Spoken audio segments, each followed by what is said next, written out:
panel. And let me introduce myself first. I'm Ervin Bullock. I'm a former president of the board of the Compassionate St. Augustine, and I run two of the initiatives still, so I'm very related to the to Compassionate St. Augustine. On our panel, we have Dr. Sam Pagan, who is the ordained bishop in the Church of God, an immigration attorney, and a seminary professor.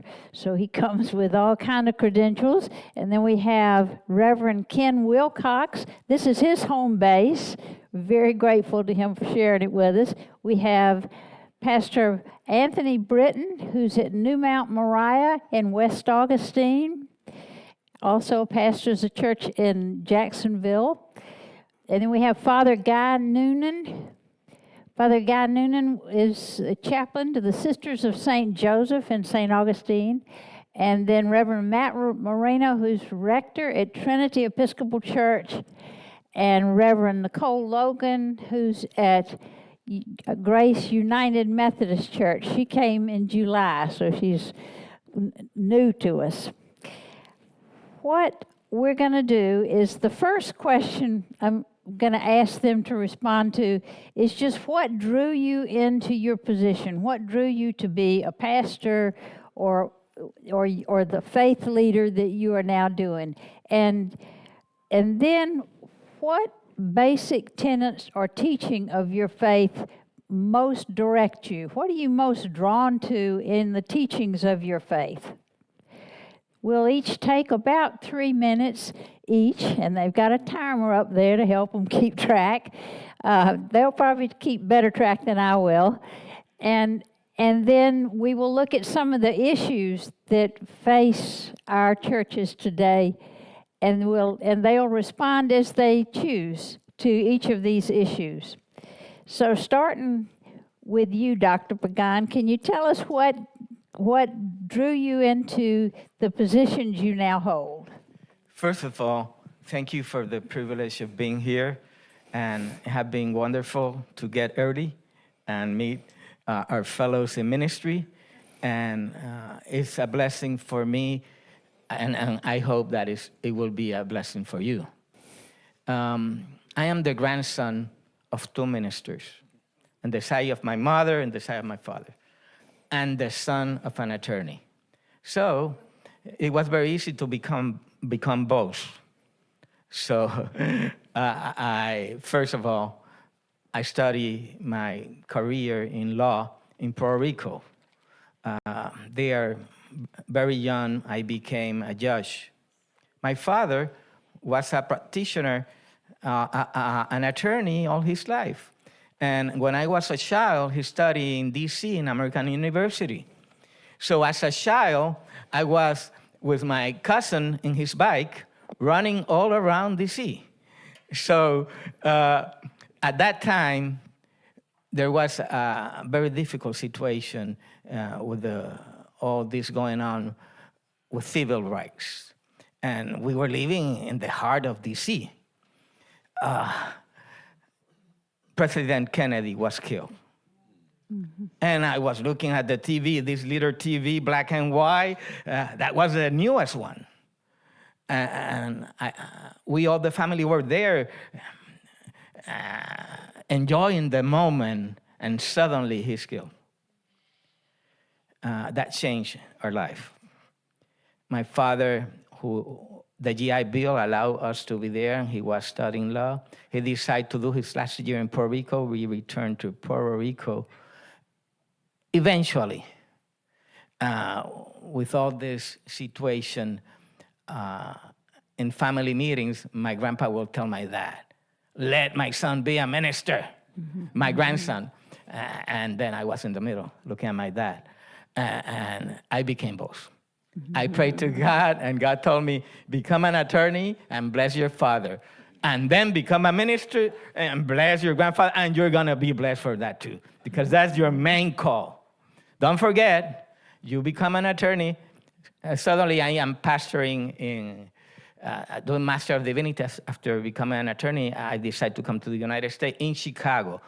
And there, it was very easy to start defending my own church. Mexicans in Little Village, they had all kinds of problems with immigration. And I started defending them. It was the time of the amnesty of Reagan, and I was able to represent some of them and help them.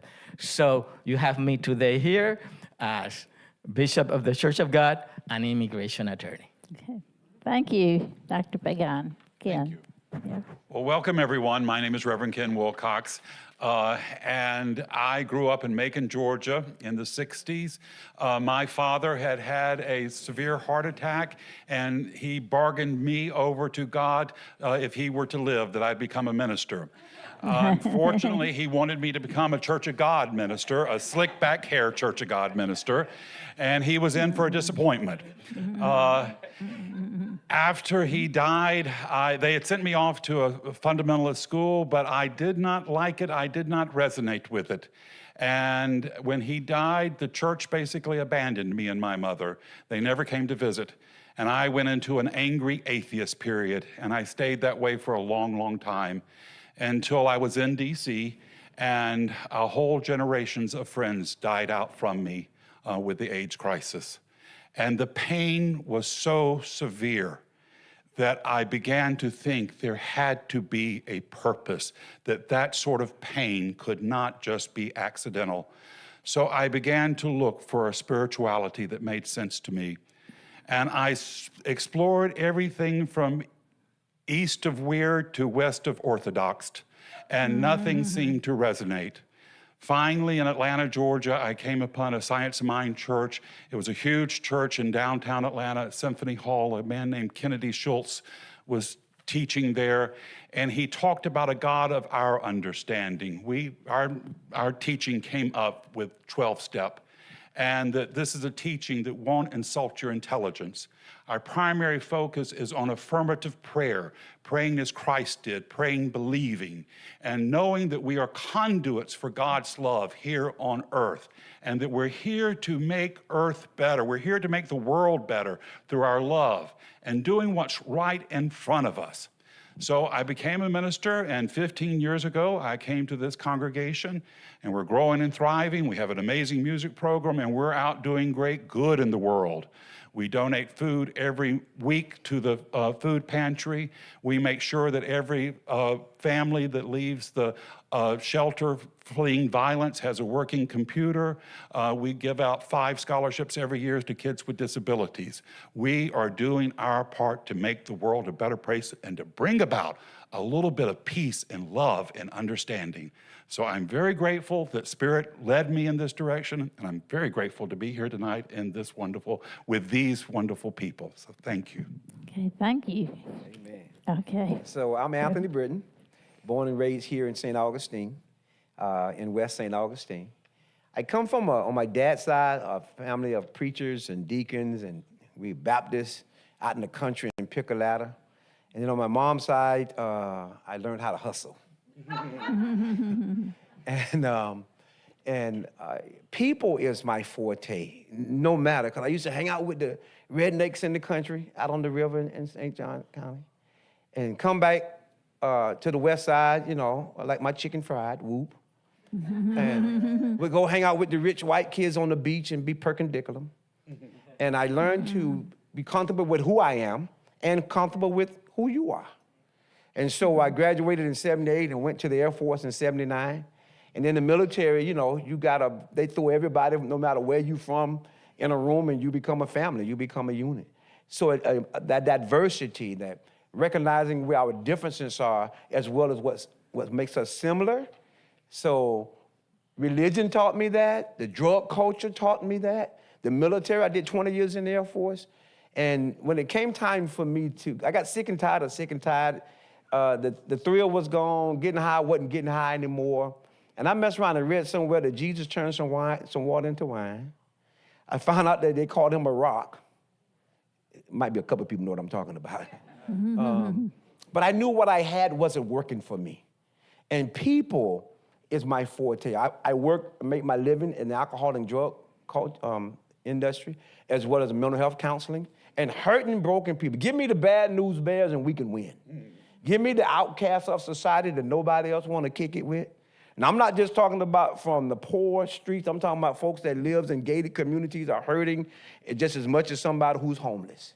And God has blessed me to be able to reach people where they are. And that's what I love. And I'm married to, listen, I'm a Baptist guy. Got converted with the Church of God in Christ.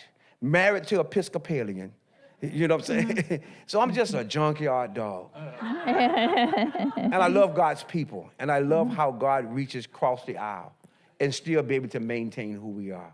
And so at Newmont Moriah, I'm back home. Y'all been there 5 years. I was, went to the military church in Jacksonville. And when Pastor Stafford got ready to retire, some of y'all might know Ron, and Mount Moriah was doing some great things in the community.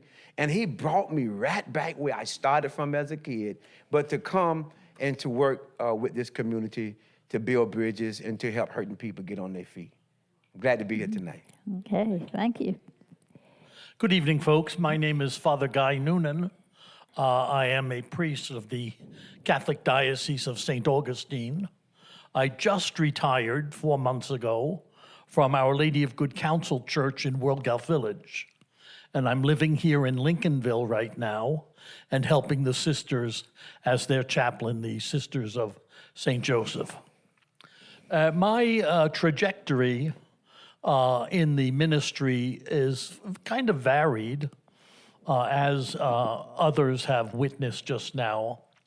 I was raised in a thoroughly Irish Catholic family, 7 brothers and sisters, very involved in the church. And my mother in particular was a servicewoman. She, on her own, back when women had very few rights, she went out and bought the remnants of a trailer, an axle with 2 wheels, and she built the trailer and then started delivering furniture to divorced women who had nothing. And I remember going with her numerous times and just stepping into these barren apartments and working to try and help make these lives better. So that was kind of the seed of my call to service. And I joined in the Catholic Church, we have religious communities and we have diocesan clergy. Religious communities are members of major orders, like the Franciscans, the Dominicans, the Benedictines. And then we have diocesan clergy that are more or less located in a particular geographical area. I joined the Franciscan community and was a member of the Franciscan Friars for 30 years. And then in 2000, I came here to the Diocese of St. Augustine and joined the diocese. My study trajectory has been kind of varied. I started in Washington, D.C., and got a master's degree in theology. Then I went and taught in a high school, very standard stuff. And then I was assigned to a retreat center, and that was very interesting in Orlando. And then I was assigned to an inner city parish in Minneapolis, and that changed many things, which we'll talk about later. But as part of that, I ended up getting a grant, and I studied in Europe and got a degree in international business. And then after that, went on to Paris, and with the Jesuits, got a doctorate in theology. So it's been kind of a varied route. Thank you. I did not know you could change monastic teams like that. Oh, yeah. Wow. We've been changing ever since you changed water into wine. Wow. Yeah. Well, I'm Matt Marino, and the question I think was, how did you decide to become a faith leader? And I don't think I did. I think it sort of chose me. I was from Phoenix originally, was in the Leave It to Beaver days, actually it was probably more Brady Bunch days, was kind of going along with life as a nice Italian Catholic kid when parents decided to pull out of church. And we just became apathetics. You know, like there are people who, I don't believe it. Like, no, not us. We're just apathetic. You know, we weren't agnostic. We figured you could probably know if you cared to know, but we just didn't really. So that was sort of life until I was about 12 or 13 when I had this really bad summer at the end of 6th grade. And parents had a very, very ugly and very public and shameful divorce. 2 friends died of violent deaths. And I just decided if there's a God, he'd have to either be evil or weak. And by definition, God couldn't be evil or weak. So there's not a God. There's just really, this is the way parents manipulate children. So I became a very evangelistic atheist way before that was cool. Like now that's a YouTube thing and it's really cool. We had to actually go read books about it. So I was kind of living with that and life was okay until biology class in the evolution unit. And the evolution unit ruined me because we're dissecting sheep eyes and I have an audible voice that says, explain this with beneficial mutation. And I dropped the sheep's eye and stood up and cussed out loud, which was not okay in 1982. I cussed out loud, maybe it was 1980, and stood up. The high school teacher said, are you freaked out, grossed out, Marino? No, sir, I'm freaked out. I got to go. And I walked out of class and I realized there's got to be a God. I now need to find a religion to explain who God is.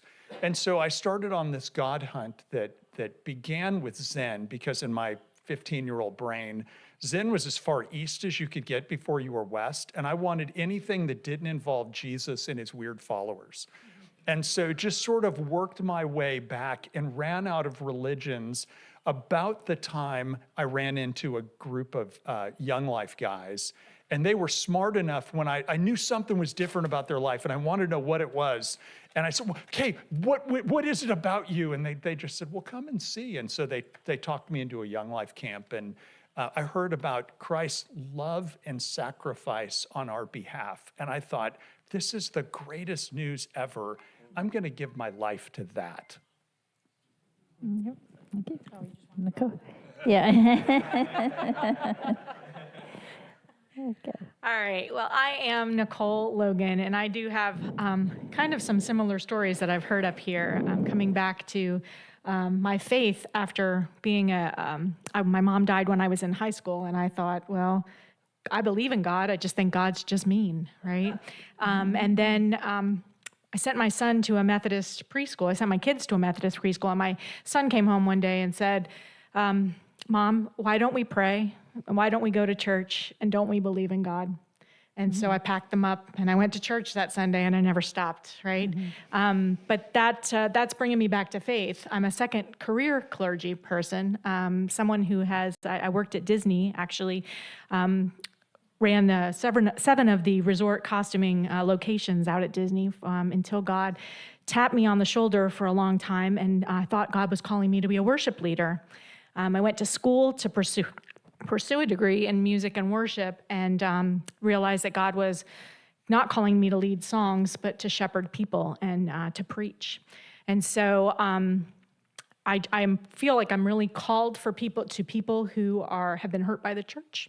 As someone who has been hurt by the church, as a divorced woman and as a woman who has a background, there's a domestic abuse in my background. So I have stuff, right? And so I'm drawn to people with stuff. And as a person who has naturally purple hair, and as a woman, right, I'm someone that people don't necessarily expect when they walk into a church.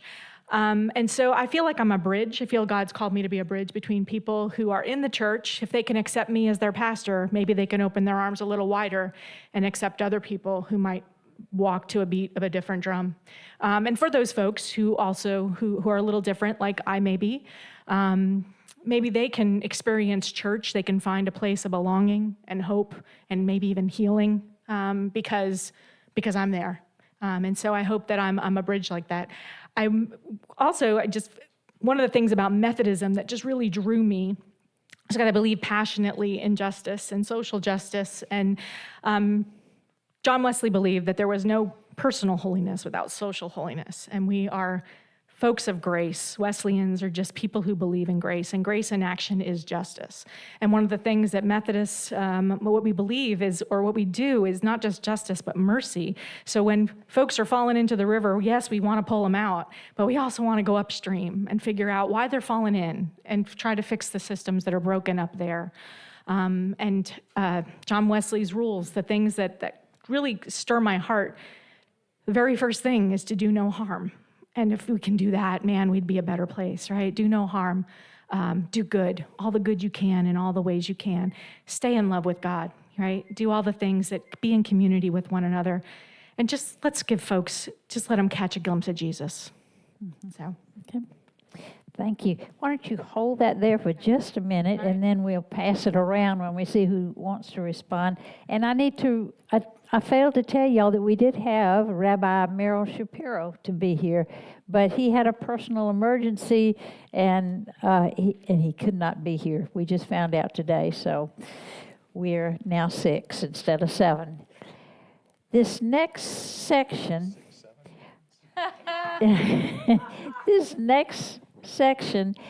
I'm going to give y'all some issues that have happened in the last year, and just ask you from your faith perspective. Well, first, and by the way, and you will respond to this if you choose to. You don't have to answer any of these unless it's what you want to do at this time. But you will answer, if you can, how this affected you or your community, and how you navigated with it. So the first issue I wanted to put out there is when we, just at the beginning of the year, USAID was canceled, and a lot of people lost, in foreign countries, lost their food, and then some people lost their lives. And how did that affect you or your community? And how did you navigate that? How did you deal with that? Tough. Yeah.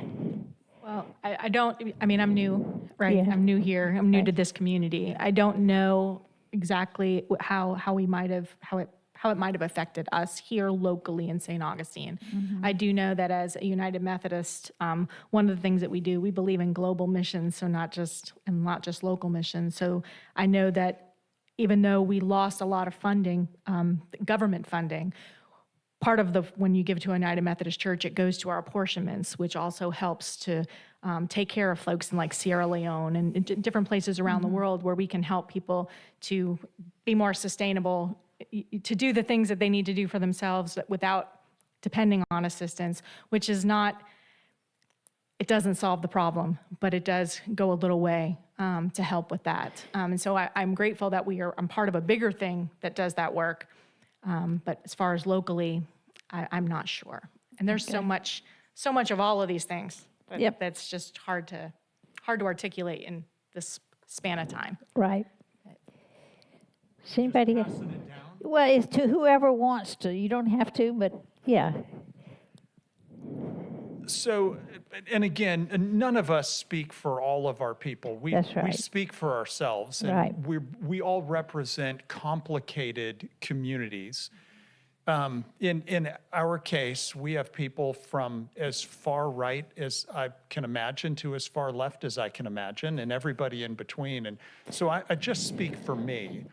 But for me, the stunning thing about what seems like a remarkably foolish policy decision is that nobody knocked on my door, rang my bell, sent me an email. The lack of effect for those around the planet, I thought was really sad. You know, really sad. Okay, thank you. Thank you. I'd like to start this with a reflection on Christianity in general. Christianity is a deeply incarnational faith, and the implications of that are completely incredibly broad. If we believe that the Word became flesh, It means that heaven and earth have kissed in a way that was unexpected and unseen. And then in what we preach about the resurrection of Christ Jesus, the expectations for creation were blown wide open, such that what we really see is, as Pope Benedict said one time, an explosion of evolution.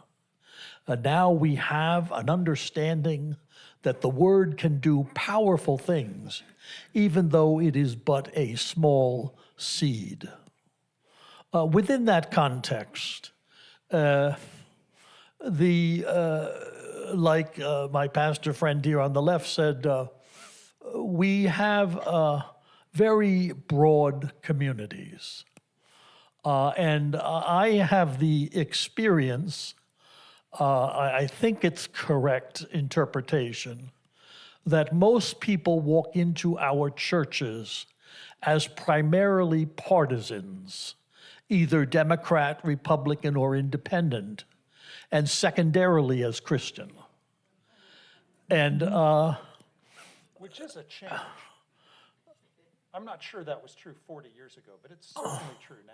yes, it's definitely true now, for sure. And I think that that is the greatest faith problem that I face as a leader, getting people to realize the implications of believing that the Word was made flesh, and that therefore every moment is meant to be a possibility for a God moment and for something good to be developed and to happen. Our community in World Gulf Village was deeply divided in right and left and in between. And I remember one time preaching and the people shaking their fist in the back of the church over what I was saying about immigration. These issues touch us. One of the things I want to mention before losing the time is that there has been a change in strategy in the present administration. Whereas help before was humanitarian, charitable aid, now it has been more, what's the word I want, transactional. And the assistance was given now no longer based on just humanitarian values, but quid pro quo. What will happen in the government to advance our government's policies while at the same time perhaps helping others? So I don't want it to escape me that we are in a new game with a whole new strategy. We have moved from charity to strategic in a whole different sense. Okay, thank you. So when I grew up, the community took care of each other. We didn't know we was poor.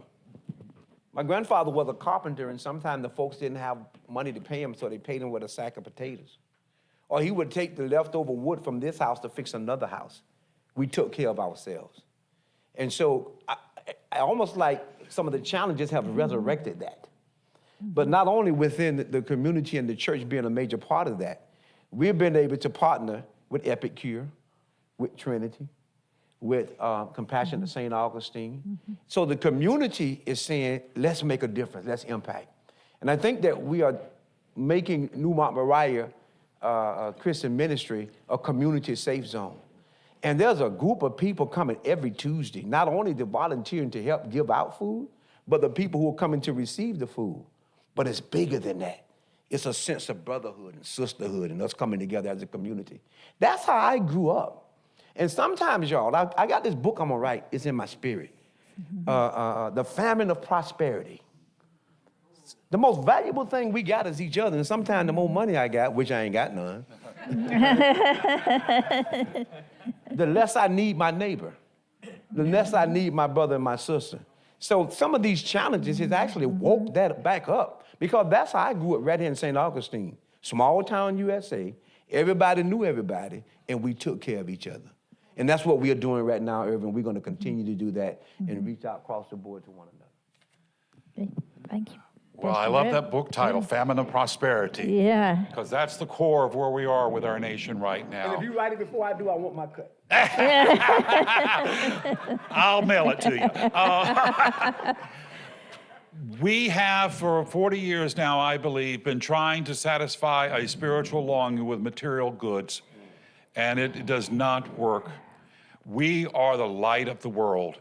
Think about it. France sent us the Statue of Liberty, and on that statue they said, send us the wretched, the poor, we'll take care of them. We're not doing that anymore, and I think we can again become the light of the world.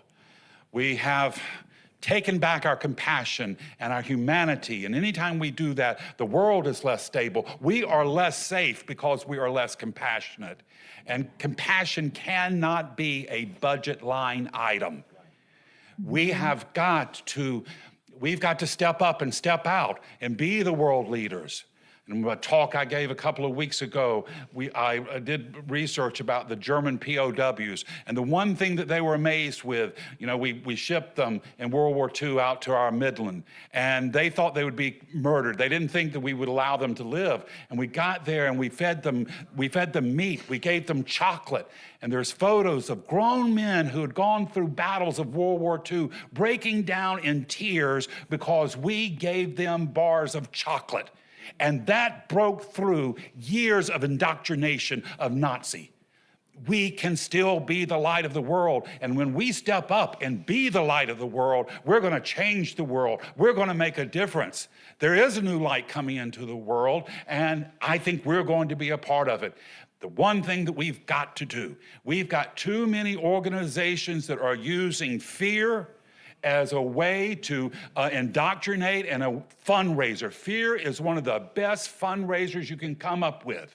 And we've got politicians, we've got the news media, we've got pharmaceutical companies and insurance companies that are making billions on fear. And somehow we've got to save ourselves. And somehow we've got to remember who we are and whose we are. And we've got to step up and step out and to be that light that we've been called to do. We will never be satisfied. We will never be the people we've been called to be until we do that.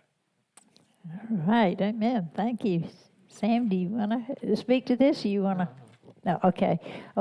Yeah, I will be speaking to the immigration Right, issue. he wants to save his minutes. Save my minutes. I need time for immigration, be sure Yeah, of that. because his heart is in this immigration issue for sure. The second question, and it might kind of come along the same line, I don't know, but when the government shutdown happened, the SNAP benefits were withheld. Did that affect your community? Did that affect your ministry? And if so, how? Well, it affected us in that we stepped up because the need is overwhelming. Food should not be a political issue. Nutrition is not optional. And when we have kids that see their parents worried about how they're going to feed them, this is not who we are. So our community, we donate every week to the Ecumenical Food Pantry, and we have really doubled up to that.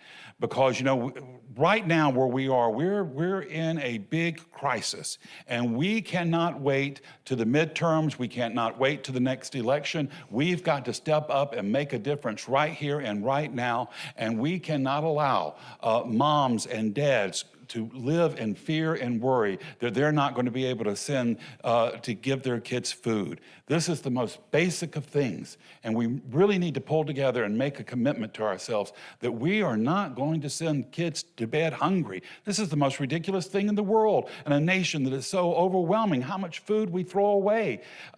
We can do better, and that's what we're doing. And we've got to, there's too much of this wanting to fight each other. We've got to move past that and just move to the solution. And the solution is helping out where we can. Okay.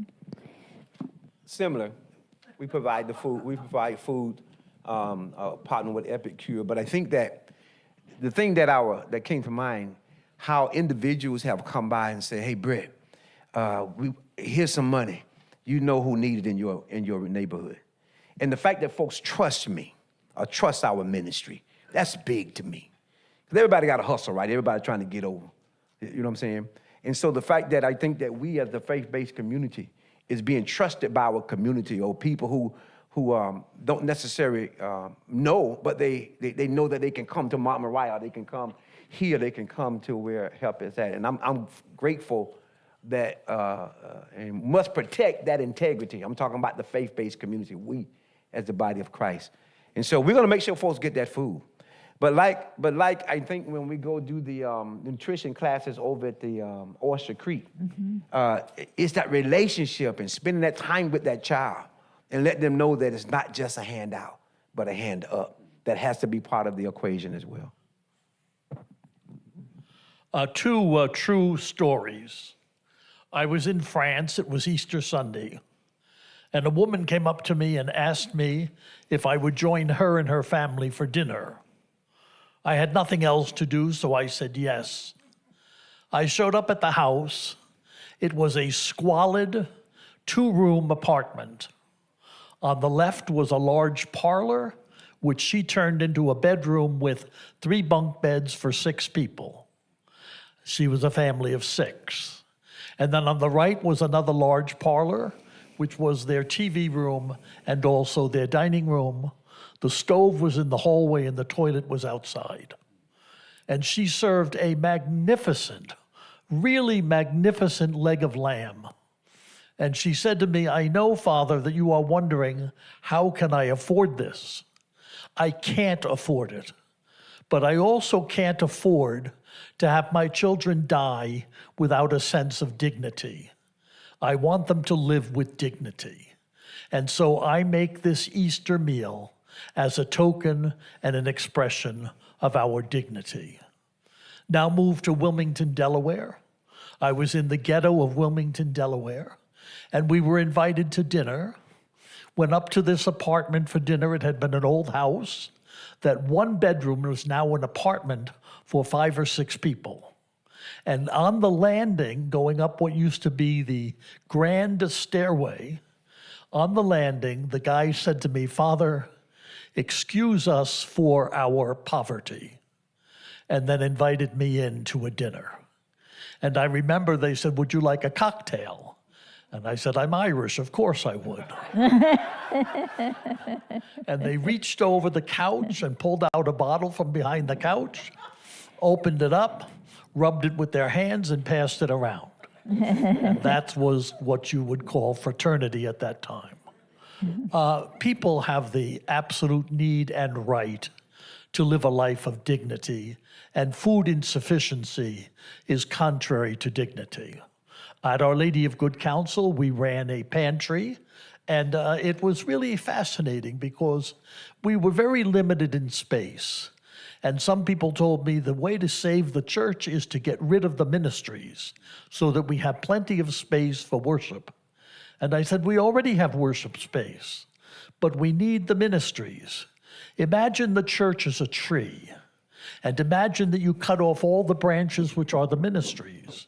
All you have in the end is a totem pole, nothing else, just a trunk.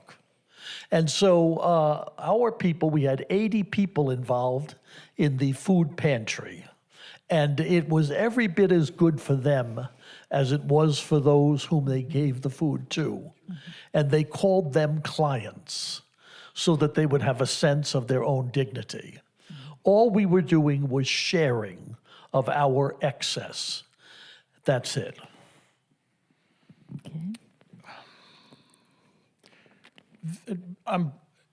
One way it affected us is we've now got more than 250 parishioners somehow working in the community through church-sponsored things. Now, I know other people are doing stuff not through the church. And we're involved in 35 ministries, 4 of which are feeding ministries. And honestly, I talked to one of the people that was doing Dining with Dignity and said, well, tell me about Dining with Dignity. 15 years ago, what was going on? Well, there were 40 of us cooking meals for 10 people. How is it today? Well, there are 15 of us cooking meals for 120 people. Mm-hmm. Well, I'm doing the math on the trajectory here. You take that out another 20 years, there's going to be 5 people doing 400 meals. And that doesn't work. It doesn't work to have us trying to throw food at a problem that started 40 years ago. And we've got to find a way to preemptively need less food because we've created more dignity. We've given kids an education. We've made sure that they got either school or trade training. We made sure that when they graduated, they had the access to the same Rolodex my kids had the access to. You know, what we need is less people in need, and not to keep. Now it's terrible that we have taken away the ability to have dinner.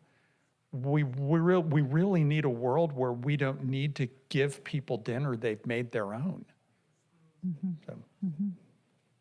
Okay, thank you. And yet, right, we still have people who need to, we do need to provide, we do need to create a world in which that is a reality, that people can provide their own dinner. And until then, we provide it, we help to provide it, we help to meet that need. One of the things that I really appreciated as a new pastor at Grace was learning about the Dining with Dignity program, that with so many folks, so many partners in the community participate in this program. One of the things that I love about Grace is that we invite folks in, we set tables, and it's like coming to a restaurant. And it's a real simple restaurant, but those are sometimes the best kind. I don't know if y'all have ever eaten at Ned's, man. That's some good food right there. But they come in and we serve them and we ask them, how much do you want? Here's some to go. And I love the dignity part of that. So we're meeting a need, but we are doing it with dignity, and it's more than. Not that it's not good to just hand them a meal, but I just love that we do that, and I love being there. I think I went home with a boyfriend the first night that I showed up at that. At that.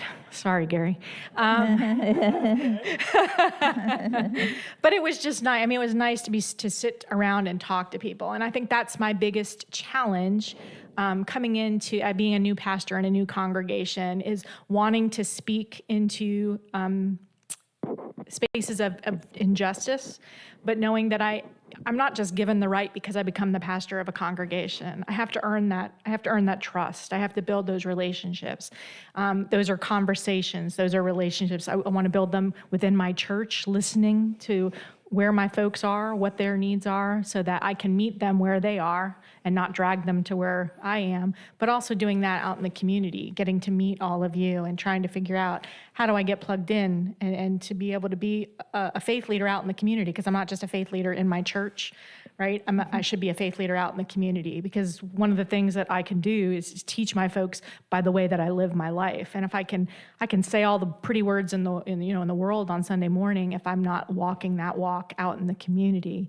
And I think that's how we kind of build that kind of world that we want to see, is to be that world and bring people along with us, which doesn't solve all the world's problems, but I hope it takes us a step closer to where we want to be. Okay, thank y'all. Thank you all. I have one other question before we get to your immigration, Sam, but we're getting there. And this one might go a little faster, I don't know. Let me give you the history on this. Denying affordable health care for Floridians is what we're dealing with. 4.7 million Floridians get their health care through the Affordable Care Act, the ACA, which makes Florida as the #1 state for ACA participants. 95% of these people receive government supplements. Since the continuation of ACA supplements didn't pass yet, and many Floridians will go uninsured, as they will not be able to afford their health care starting in January of 2026. Do you see this affecting your people, our community, or your ministry? Yes. Yes. Okay. All right. And one of the things, I guess, the question behind the question is, so what is the church's role in some of these things? Now, you've begun, I heard, Nicole, you said, if I walk the walk, that's one of my roles as a minister. I've heard all of y'all give examples of how your own life lived is part of the way that that you help the church see its role in the community. Is there anything else that you see here that you want to speak to on insurance, on what happens when people don't have health care insurance, or with any of these other tough issues? And I'm just doing some of the top of the list here. Yeah, I think Britton might have. I don't know, you look like you were rocking over there, so I thought, oh, he might be ready. Does somebody want to speak to this? Or? Well, can I? Yeah. Do you want me to? I just wanted to say, as someone, one of the things that Jesus was the best storyteller I know, right? And Yeah. one of the things that I do is tell stories, how I can relate to what's going on in the world and how I meet you where you are. That's true for me. I'm about to lose my health care. I am one of those people who is receiving those subsidies. We're having those conversations right now. I may be without health care come January. And so it's very real for me. And so how do we navigate that together? Yeah. But it is very real for me. Right. So Wow. Okay, thank you. So educating the congregation. I have a lot of older people at Mount Moriah. And so we brought a young lady in who's a healthcare rep. And oftentimes, mama don't go get it because she don't know how. And she's uncomfortable with the system because they've made it so many layers on how to apply. So bringing in an expert, bringing in someone into the fold to teach them and to hold their hand and show them how, that's some of the things that we are doing. Right. To help out with that. And I think that recognizing that is very important. And so using that platform by bringing in folks who can help us to figure out how to get our health care, I think is one of the things that came to mind. That's what I want to share because Okay. I'm excited I think about it. Father has. In the Catholic Church social justice tradition, we would certainly say that health care is a right, not a privilege, a right, particularly in a first world country. And we need to remember that there has been an evolution in health care in the United States. Insurance was first offered as an attraction for employees so that they would stay with the company. This was a way of the company showing thanks for the work of the employee. Then we also had the development of the Social Security system, which was meant to be supplemental, yes. It wasn't meant to be total, but supplemental to help people in their older age. Today, we are called for a new evolution, an evolution where we recognize that health care is a right of every citizen in the country. And we don't have the right to simply play with people when it comes to that. I think that in my congregation, there were people who said, well, that's socialism. And as a matter of fact, I had one fellow, a very, very good friend of mine, whom I love dearly, and I still pain when I think of what happened. He wrote a note and said, I quit. You are socialist communist. And I always kind of am amazed that socialism is always tied to communism. And I never did quite understand that. But in any event, we have perhaps people could say we have a broken healthcare system, but Europeans have broken healthcare systems too. So choose your brokenness. But I would say that it's time for us to move toward a more socially oriented healthcare system. And I know all the rumors that start about it's terrible, you don't get good medicine, you don't get this, you don't get that. All I can tell you is my lived experience. I have friends in Italy, I have friends in France, I have friends in Canada.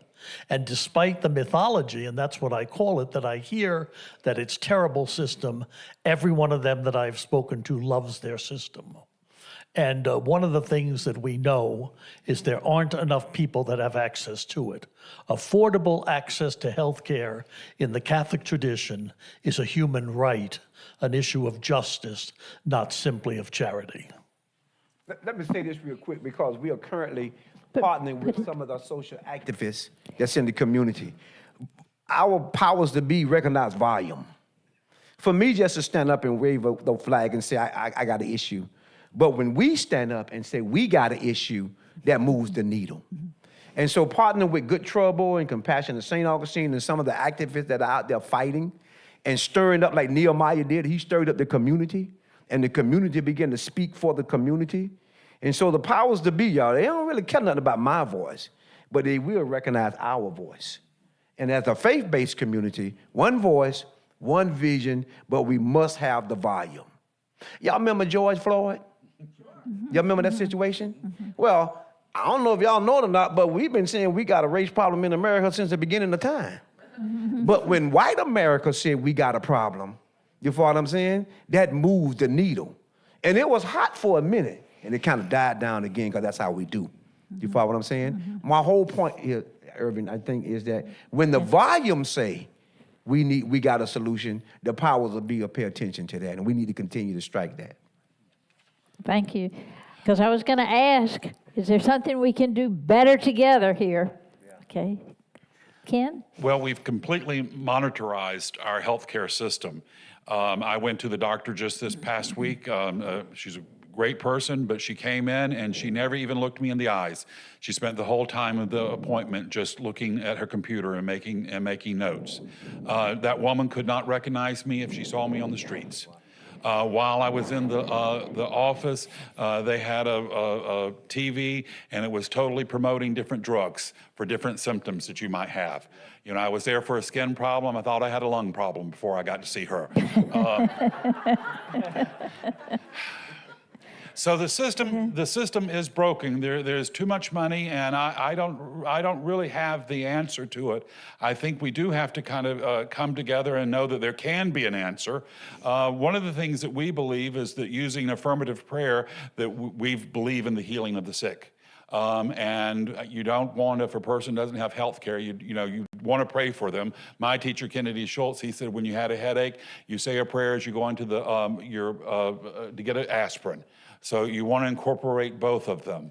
But there's too much money right now, and we've got to focus on healing people and giving comfort to people, and there's a better way. I'm just not sure exactly what it is, but I think we have to focus on it, that we can do better. Okay. Ken, I got a $3,000 bill this week from my doctors, and my doctors tell me they make less money than they made 25 years ago. Someone's getting rich, and I'm not sure it's my doctor. Believe them? Yeah. You know, I went to dentists drive me crazy. I've invested more in my teeth than anybody, and I go to my dentist, and he. So I don't know. I go in and I see his $80,000 car in the parking lot, and I'm having trouble coming up with $5,000 to get an implant. So I don't have the answer to it. I will go back and say that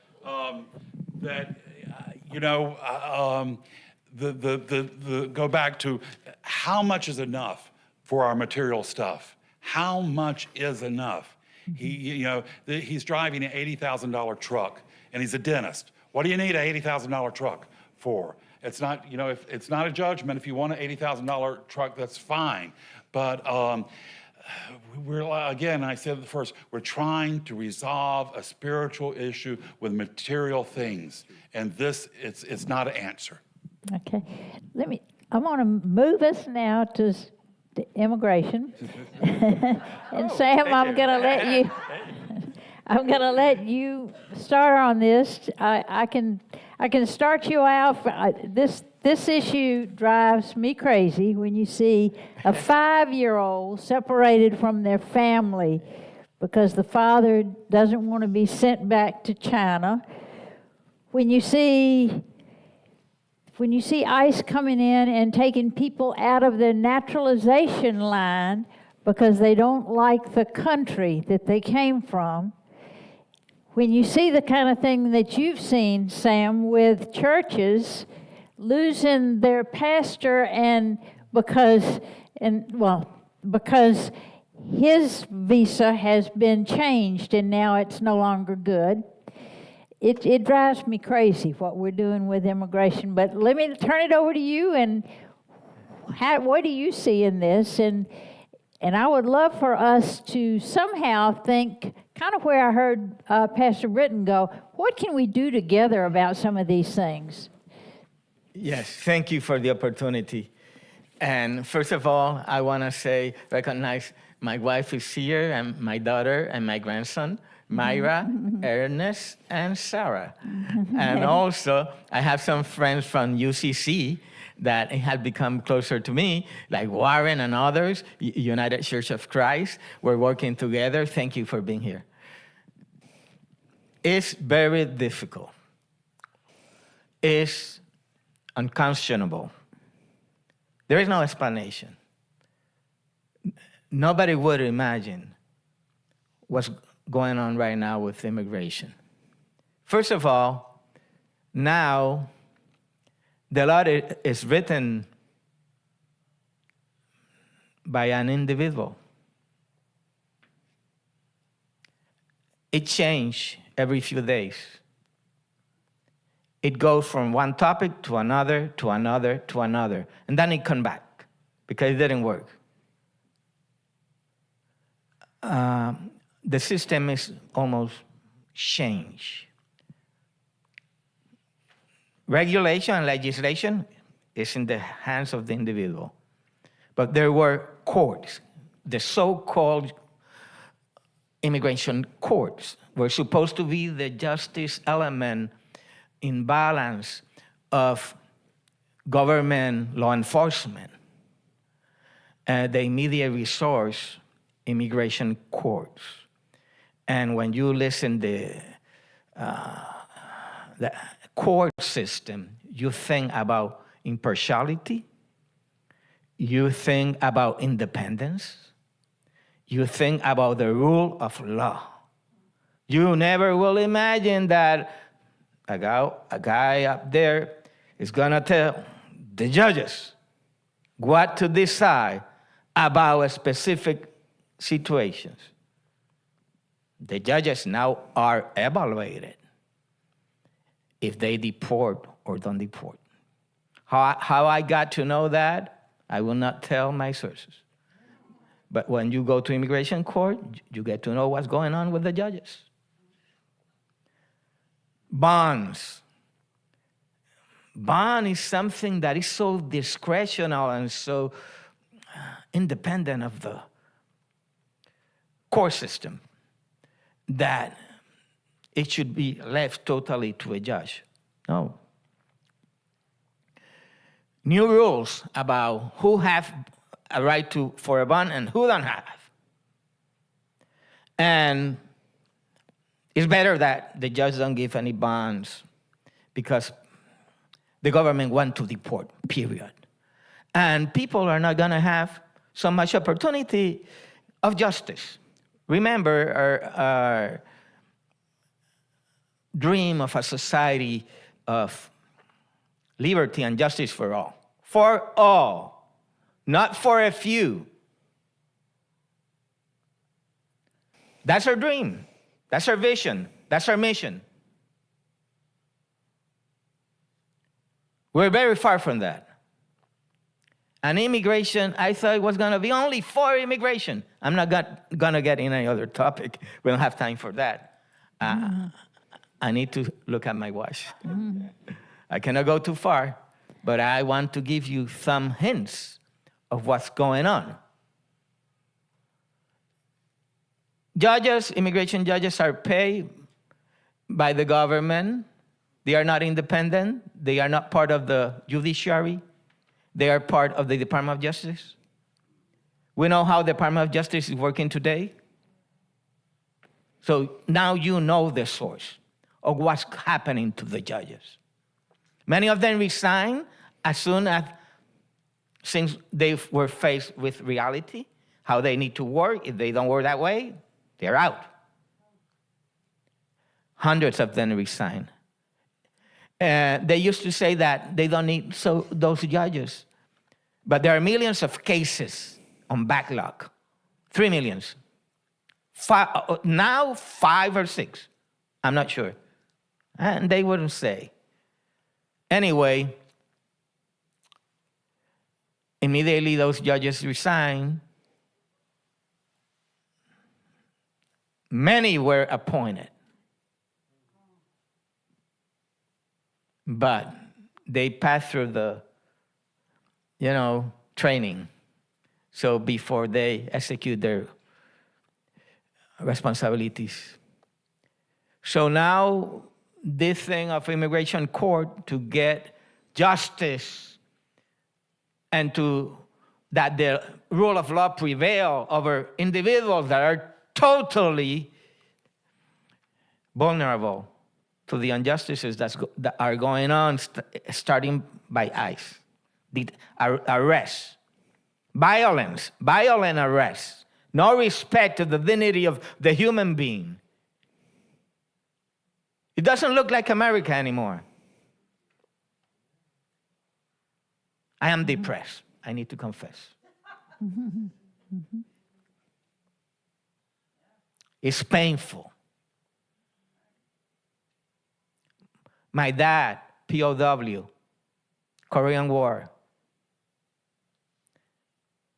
He was surrounded by the Chinese.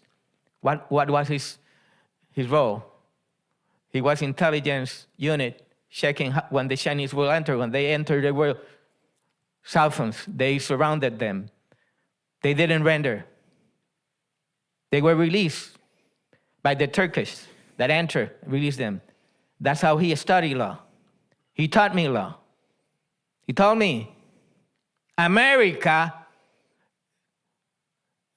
is the only hope of the world because of the rule of law. Because America opted to follow the rule of law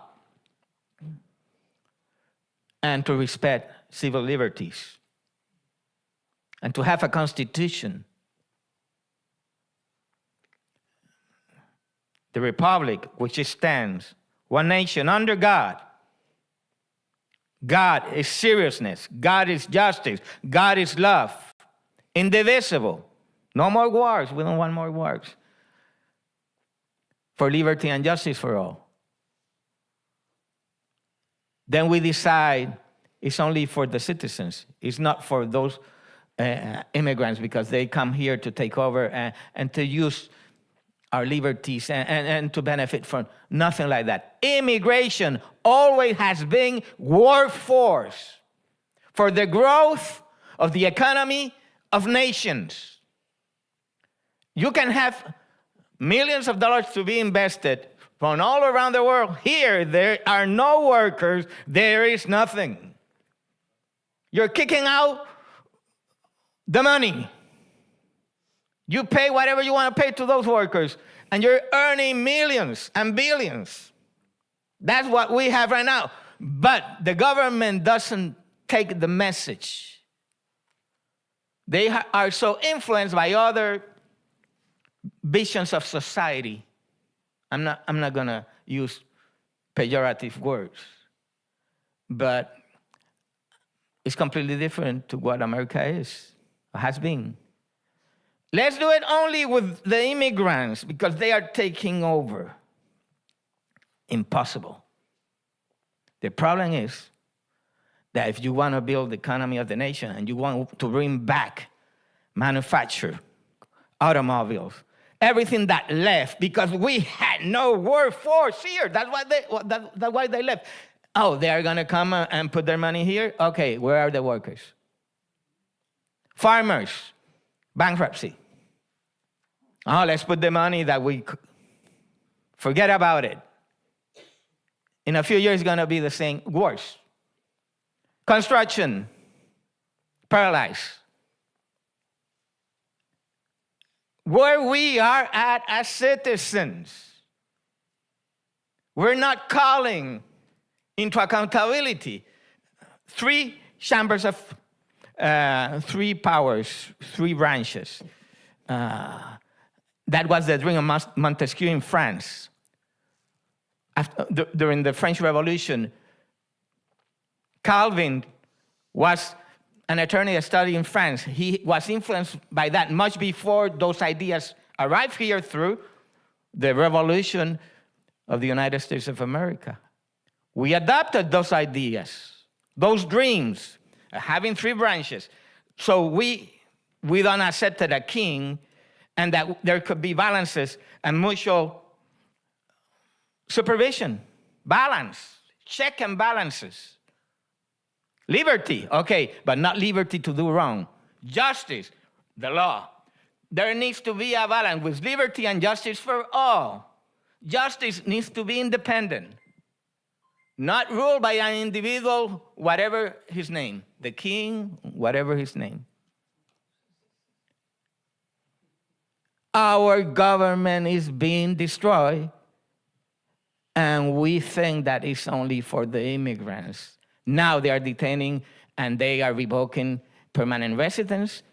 It got to the citizens who were naturalized.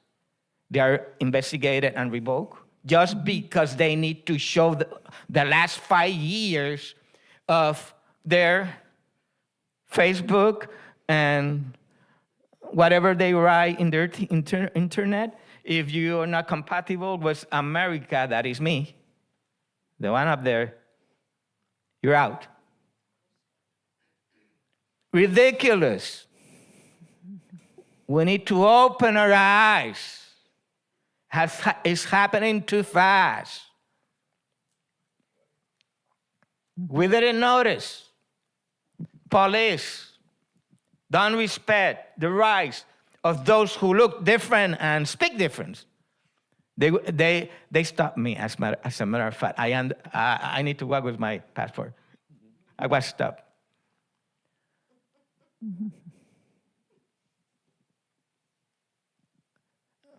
I'm looking at time, but they gave me more time because they were talking and I was not. Yeah. Sorry. Let me, I'm going to give it back to you. Okay. But I forgot to do something, and y'all have 3x5 cards. If you have questions, if you will write them down in just a few minutes, we're going to let Sam finish, and then we're going to take up your questions, and if you want, and we will answer as many as we can in the time we have left, but if you want an answer and you put your name and address or your contact information on the back, we will try to get back to you if we aren't able to answer it tonight. I'm just going to show some of my books. This is the Attorney Preacher. It's explain how we defeated the death penalty in Chicago, the religious people, and how to do it. This is training evangelical leaders for immigration reform. This is my Master of Divinity thesis in New York Theological Seminary. I train ministers in Miami-Dade. It's here. And this is Overcoming the Sins of the Egyptians, biblical study on where it comes, the religious, Christian, Jewish conceptualization of how to treat the stranger. It's here. You cannot oppress the stranger. You cannot steal their salary. You need to treat them as nationals. It's in the Bible. It's in the Torah. It's here. It's in the Bible. If they want to become part of you, make them to go through circumcision, period. That was naturalization, circumcision. The Marian migration.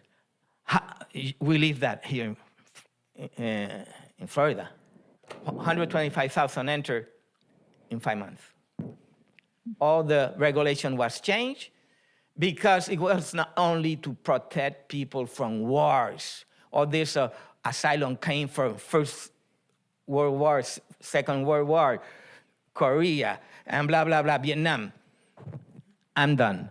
But if you want to know more, I have my thesis there. I have books.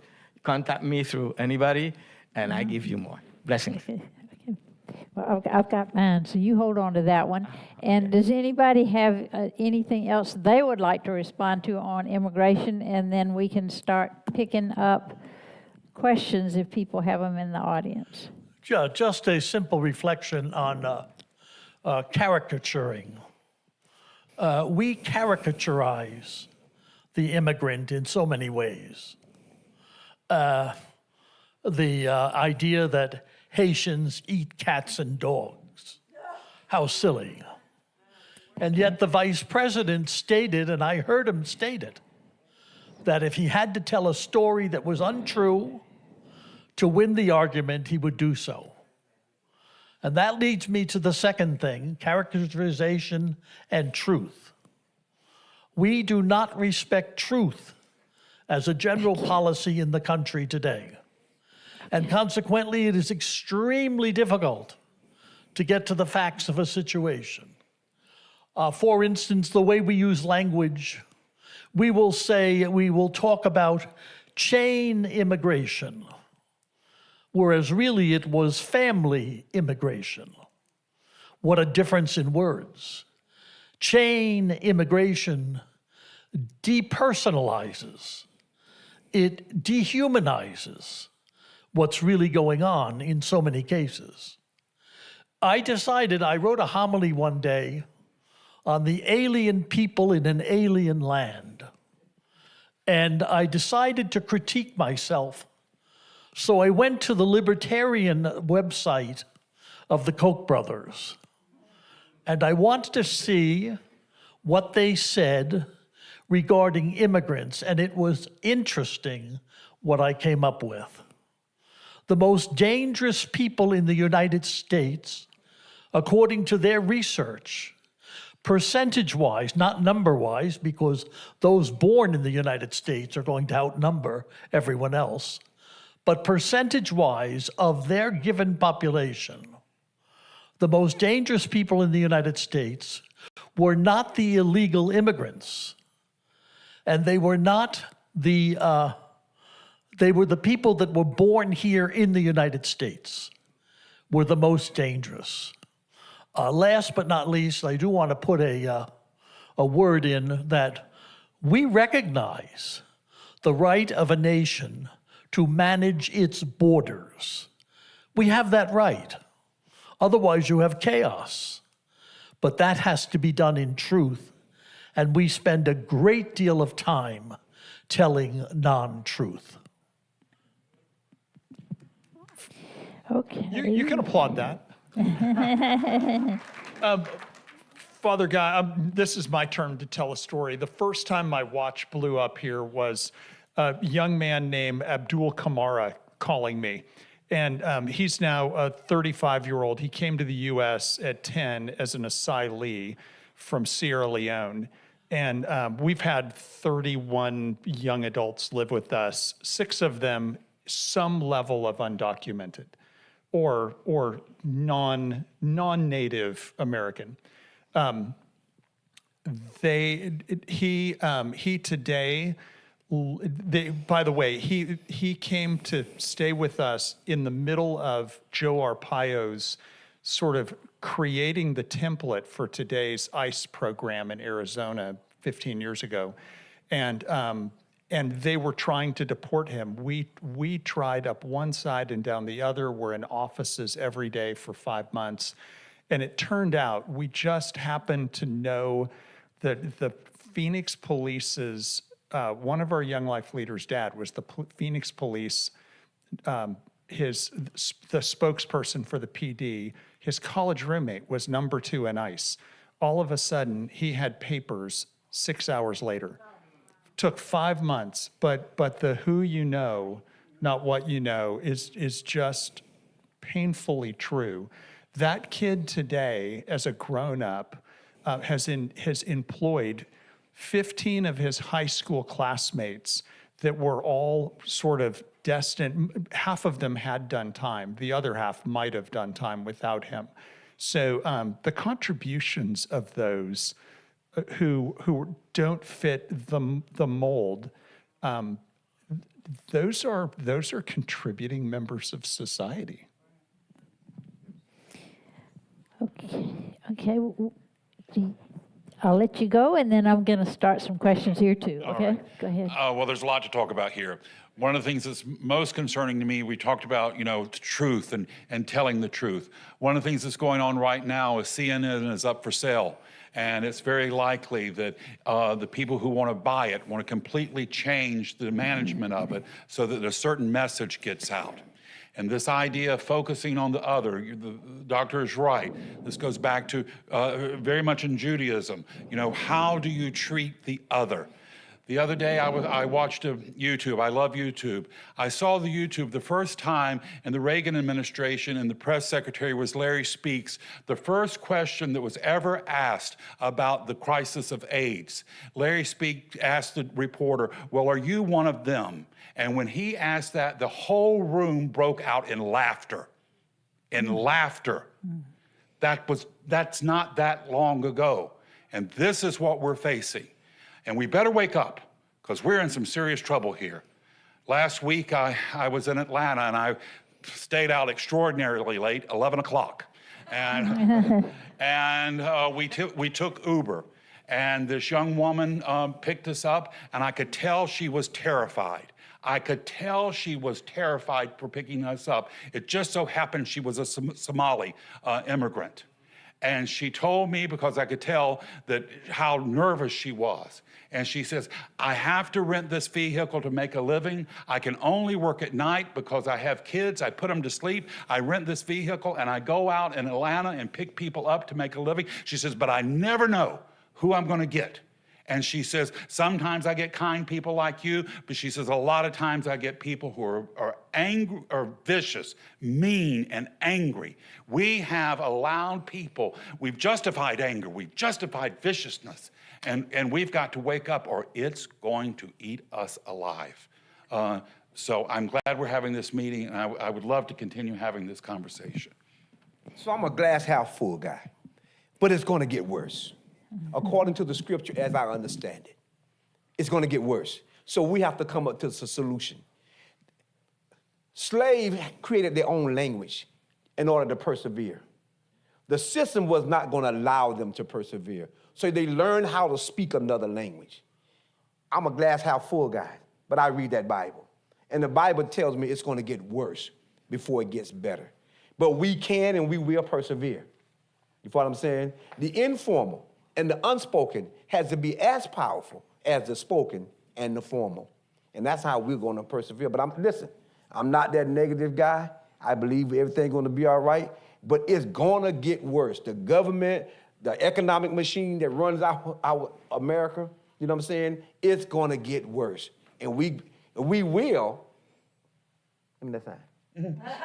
Oh, I hold it, but we will figure out a way on how to survive because we're going to have to. And I look forward to that.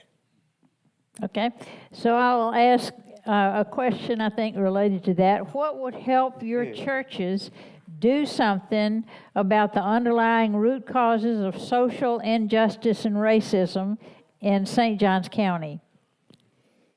What do you think would help your churches do something about the underlying, okay.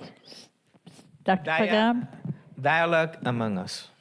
This kind Dialogue. of thing. But we need to meet. We need to get to know each other, what we're doing, what we're not doing. And that's called insertion. That's the first step. We need to go from insertion to reflection. Reflect to get to know the reality of our problems, what are the main problems, how we can deal with them, to planning, an action plan. Action, reevaluation, after action, and replanning and starting again. I call it this cycle of transformation. You see my book. Okay. Anybody else? When I was in Minneapolis, St. Paul, I was in a neighborhood that was turned I got so many upside down questions. by putting a highway bypass through it. And over 10 years, we ended up with more houses for sale for people fleeing the neighborhood than anything else. I decided to call a meeting, and I asked our parishioners to host it. We had 400 people came to the meeting, and we made sure that we mixed in our seating. It was a nice homemade meal, and the questions were 4 to be discussed during the meal. What do you like about your neighborhood? What don't you like about your neighborhood? What do you most hope for? And what do you most fear? And it was fascinating. At the end of that dinner, everybody told me that it was the most important meeting that they had been to in their lives.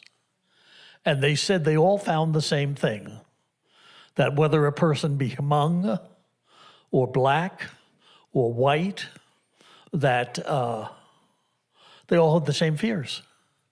They all had the same issues. They were fearing for their children and their grandchildren. One other anecdotal but true story. I was standing on the church grounds, and a fellow came up to me and he says, "Father, I will give you $5,000 if you'll keep that group out." And he pointed to the corner of a lovely black couple, and he said, "Keep them out of the neighborhood." And I said, "I congratulate you. You have excellent taste. They are the only 2 people in the neighborhood that happen to have a master's degree." So I'm gonna go ahead. Okay. Things you could do. Racism thrives where people don't know one another, and we need relationship. And honestly, when George Floyd happened, we asked our we had a conversation, and one of the things we said was, "Well, go be better friends with your black neighbors." And more than 80% of our people didn't know anyone of color. Did you know I was? Strangely enough. So I think a huge thing is relationship. And then the second thing is the white church needs to take its cues from the black church and let the black church tell us how they need help, not come in with our ideas. So Matt and Carrie took my wife and I out to dinner for her birthday. Meaning we have relationship. Meaning we've gotten to know each other, as Ervin and I and some of the others, right? That's the bottom line, y'all. When folks come to West St. Albans and say, "Britt, what can I do?" Let's get to know one another. We'll deal with the dotting the I's and the cross the T's, but my community need to know you. Warren and I will walk through the neighborhood. And after a while, they start saying, "Hey, Mr. Warren, how you doing?" You follow what I'm saying? That relationships is the key. I've got so many good questions here. I'm going to read off about 4, and then I'm just going to, and you've got maybe 5 minutes left. So if any of them really hit you and you want to speak to them, but I can't do them justice, but is Christian nationalism Christianity? There's one. Okay, that one's easy to say. We got that one. All right. I think we're unanimous on that. Do you speak to your congregations as you have spoken here? Can all of you as church leaders of various faiths speak to your committees about these political issues so they can understand the only control each has is to vote with compassion? Do you agree if immigration was a... You can take a stab at any of these. Short stab at that one. Yes, please. People are really complicated. The 3 most generous people I know in this county, one to West Augustine, another to the environment, and the third to the poor. Those are 3 people that vote MAGA relentlessly. And people are really complicated, and how they vote and how they act toward their neighbor are not always the same. And so part of being compassionate is figuring out a way to be in relationship with our friends and families who vote in ways that we think are crazy. And they think we vote crazy. So I think this is compassion. Compassion needs to cut both ways. Right? It's Okay. easy to do charity.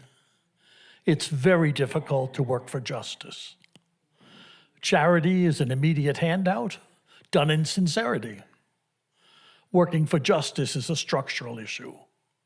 And it's very difficult to cut through all the issues.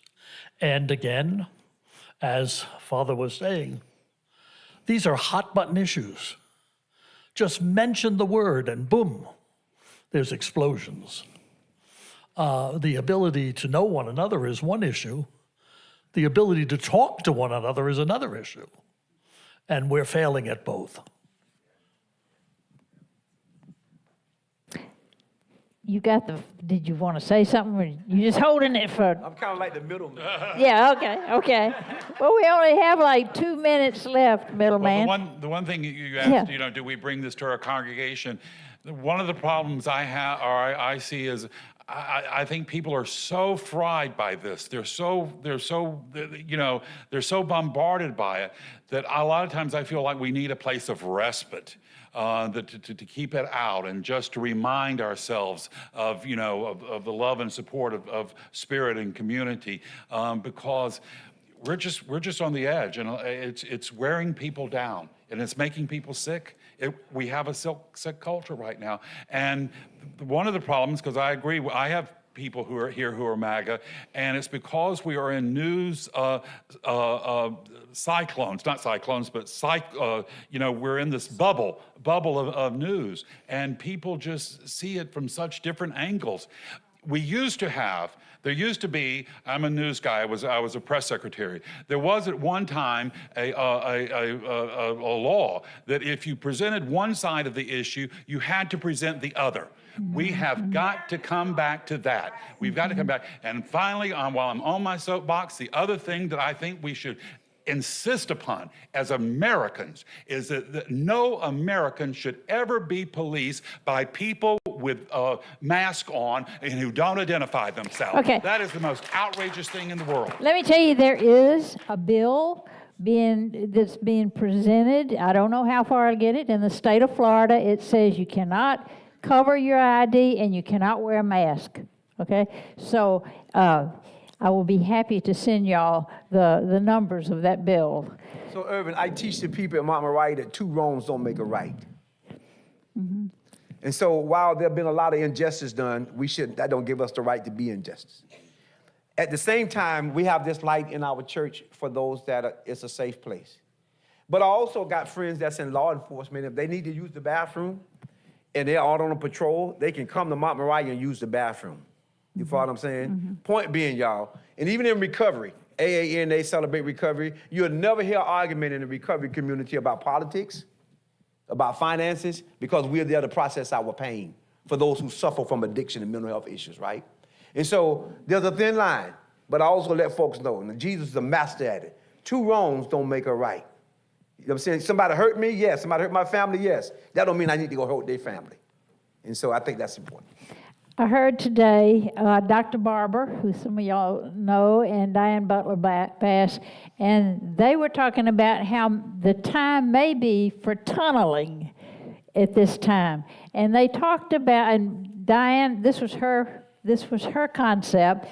She's trying to tunnel back in the Christian message, because this is what Jesus said, not direct politics, but this is what we're called to do because this is who we follow.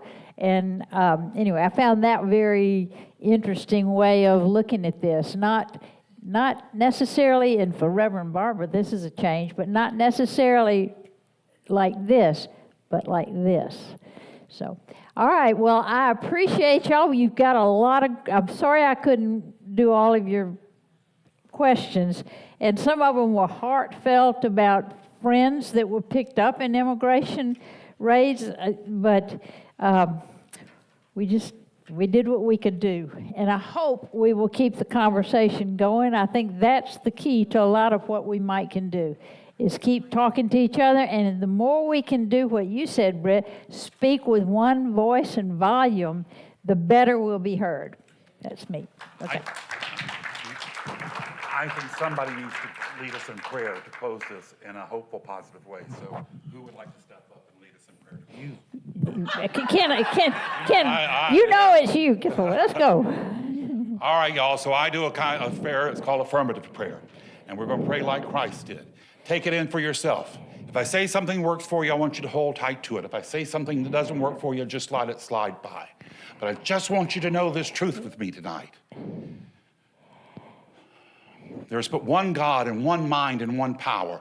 That power is perfect love. It's divine intelligence. It called me from creation to walk the soil of St. Augustine.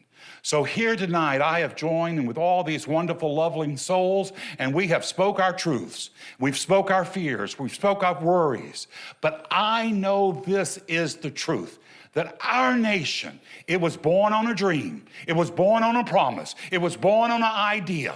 And even when imperfect people said all people are created evil, even when they had slaves of their own, that we're moving towards that more perfect union. We're moving towards that day where sisterhood and brotherhood can break out, where we can treat everyone not as a stranger, but as a beloved child of God.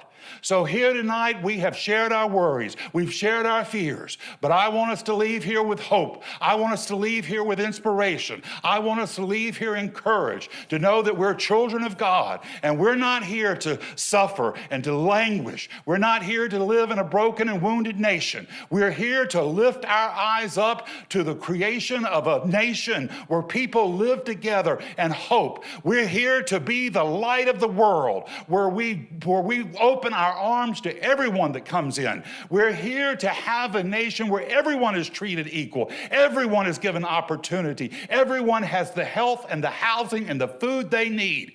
We can be better, and we're going to be better. God is calling us on. So let us lift our eyes up and let us open our hearts and souls and let us move out with love and hope and inspiration, because we're on the move.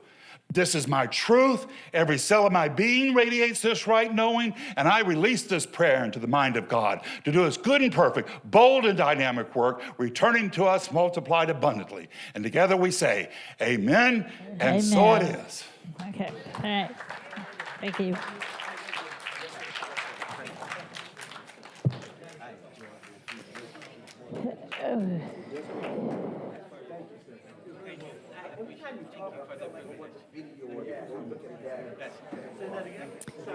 Okay.